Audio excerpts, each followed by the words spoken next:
तो उदाहरण नंबर 6 के बाद अब हम उदाहरण नंबर 7 को समझते हैं। क्या कह रहा है उदाहरण नंबर 7? बहुत ही आसान सवाल है। कह रहा है कि नदी के पुल के एक बिंदु से नदी के सम्मुख किनारों के अवनमन कोण क्रमशः 30 डिग्री और 45 डिग्री है। यदि पुल किनारों के से 3 मीटर की ऊंचाई पर हो तो नदी की चौड़ाई ज्ञात कीजिए। ऐसे समझिए कि यहाँ पर कोई पुल है और इस पुल पे हम खड़े हो गए, उस तरफ एक नदी सामने जा रही है, ऐसे बह रही है और उसके ऊपर ऐसे पुल बना हुआ है। पुल पे कोई आदमी खड़ा होकर यहाँ से इधर देखता है, इस किनारे को देखता है इस तरह से, तो कोण 30 डिग्री का, उस किनारे को देखता है तो कोण 45 डिग्री का बन रहा है। मतलब यहाँ से देखने पर नदी के इस किनारे का कितना बन रहा है 30 डिग्री और इस किनारे का कितना बन रहा है 45 डिग्री। तो ऐसे है कुछ। तो मान लीजिए यहाँ पर ये पुल के ऊपर खड़ा है और इधर के किनारे को देखता है और यहीं से इधर के किनारे को देखता है। तो ए वाला जो है 30 डिग्री का कोण बना रहा है, ए वाला कितने का बना रहा है 45 डिग्री का कोण बना रहा है। तो मान लीजिए एक किनारा ए है, एक किनारा बी है और ये पुल के सी पॉइंट पे खड़ा है और ये इसको मान लीजिए डी है। तो ए वाला अवनमन कोण कितना बन रहा है 30 डिग्री का और ये वाला अवनमन कोण इधर का कितना बन रहा है 45 डिग्री का। तो इसको आप मान लीजिए एफ और इसको मान लीजिए ई। ठीक है। तो चलिए आप इस चीज़ को हम लिखते हैं। पुल पे खड़ा होकर जब उस किनारे को दिख रहा है तो 30 डिग्री, इस किनारे बी को दिख रहा है तो 45 डिग्री का कोण बन रहा है, अवनमन कोण बन रहा है। तो ये अगर 30 का बनेगा तो ये भी कितना हो जाएगा 30 और ये 45 का बनेगा तो एकांतर से भी कितना हो जाएगा 45 डिग्री। तो आइए इसको हम लिखते हैं।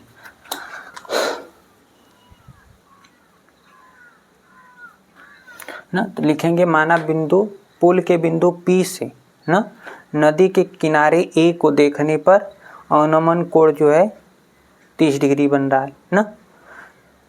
देखने पर अवनमन कोण कितना बन रहा है 30 डिग्री और यहीं से इसी C पॉइंट से B किनारे को देखने पर अवनमन कोण कितना बन रहा है 45 डिग्री। तो इस तरीके से हम लिख लेंगे इसको।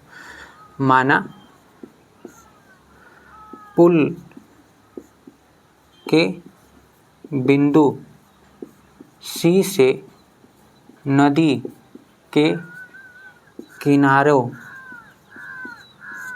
A व B को देखने पर अवनमन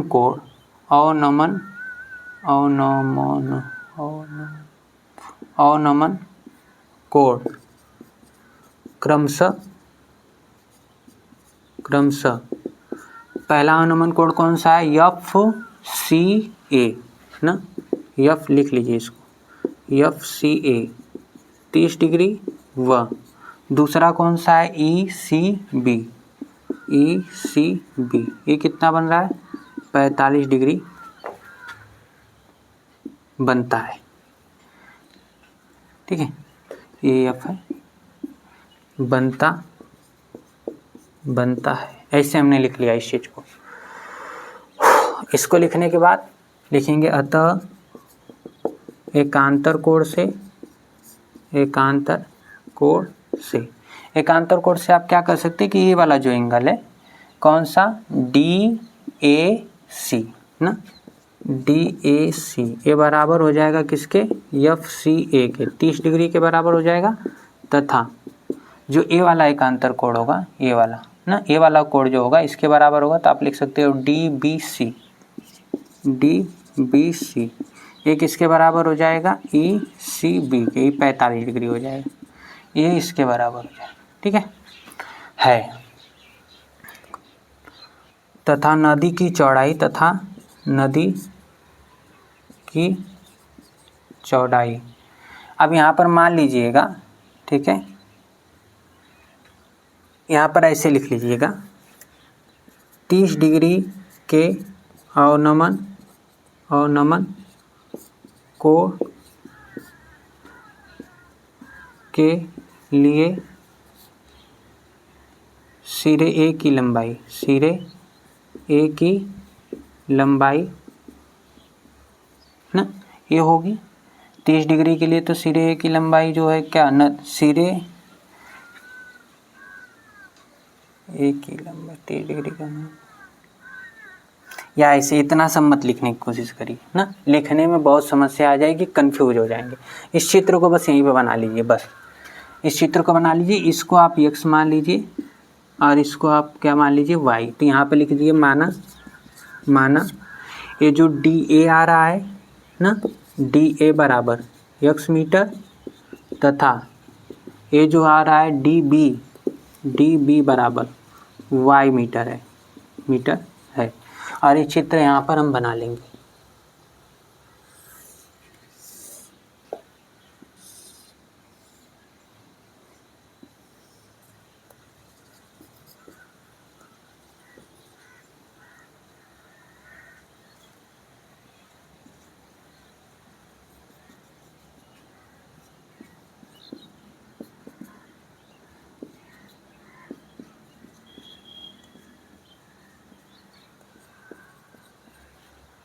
ये वाली दूरी हम x मीटर माने हैं और इसको हमने y मीटर मान लिया। ठीक है, बस करिए।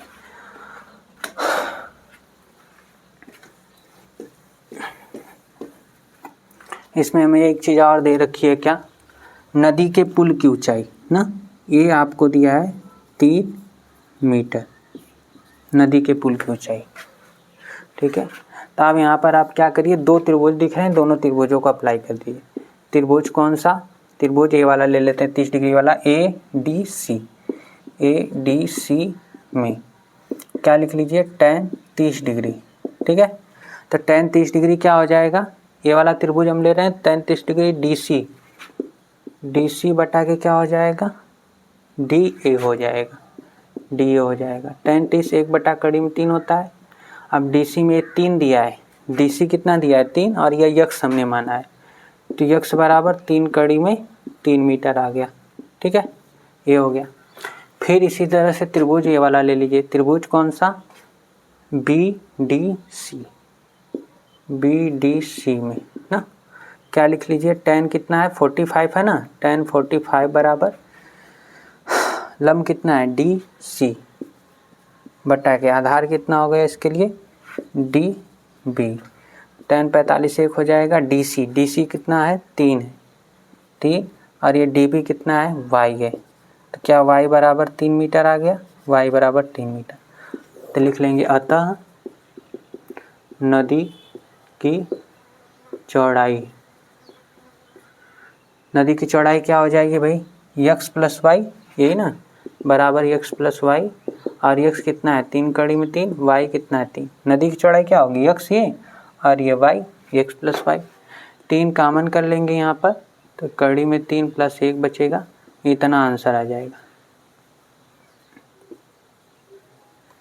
यही हमारा आंसर हो जाएगा, नदी की चौड़ाई 3 ब्रैकेट में कड़ी में 3 प्लस 1 आएगा। इस तरह से हमारे जो हैं कि चैप्टर नंबर 9 के सारे एग्जाम्पल हो गए, 7 एग्जाम्पल हो गए।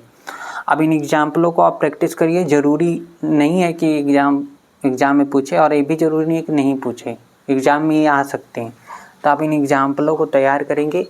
इन्हीं एग्जाम्पलों की तरह कुछ हमें प्रश्नावली में हमें सवालें मिलेंगी ना, और उन सवालों को आप क्या करिएगा, हल कर लीजिएगा।